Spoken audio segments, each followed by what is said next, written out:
Welcome to Pride Hong Kong! There were protests in Hong Kong today, but not the kind the city has got used to. First, the Pride rally, spreading the message of love and diversity. The riot paparazzi were at a loss.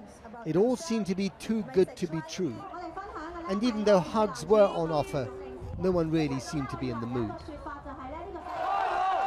Off to the other protest, also not the kind the city had expected.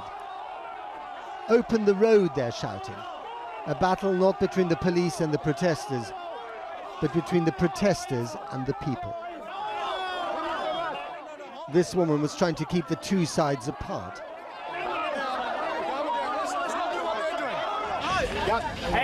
This was a citizen's effort to clear the road, to remove the barricades and the arsenal of bricks assembled by the protesters for use against the police. But the mood was ugly, and the scene was an unsettling insight into the fractured soul of Hong Kong.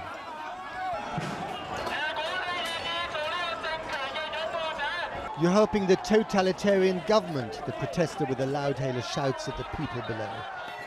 This is an extraordinary scene. Neighbours, but also alumni from the University of Hong Kong, which is up there reclaiming their neighbourhood by dismantling the barricades, getting rid of the bricks, all the time keeping an eye, that's why we're wearing the helmets, on that bridge up there, where some of the protesters are still gathered in defiance, threatening to throw rocks on us down here.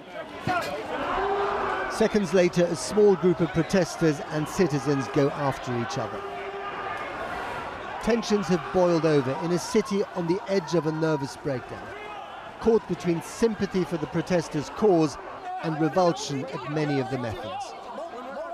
If they are peacefully protesting, that is fine, but they are now using all sorts of violence.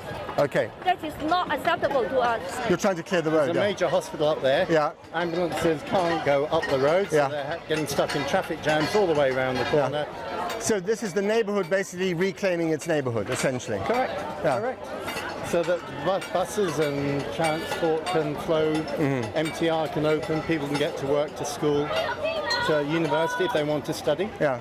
Have you lost all sympathy for the protests? Pretty much, yeah.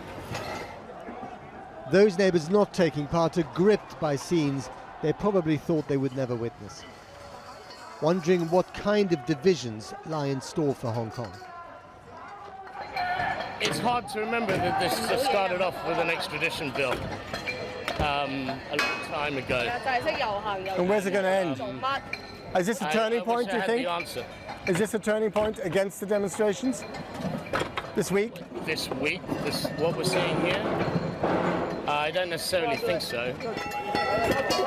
Well, you can see the determination of the neighbours here to try and get rid of these barricades in the middle of the road, to reopen the neighbourhood and this road for business.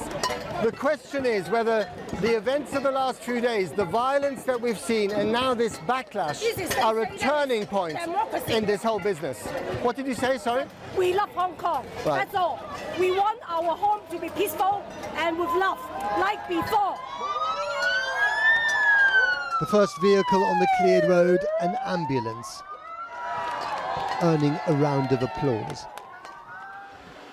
Over on the other side of Victoria Harbour, a small piece of history was happening.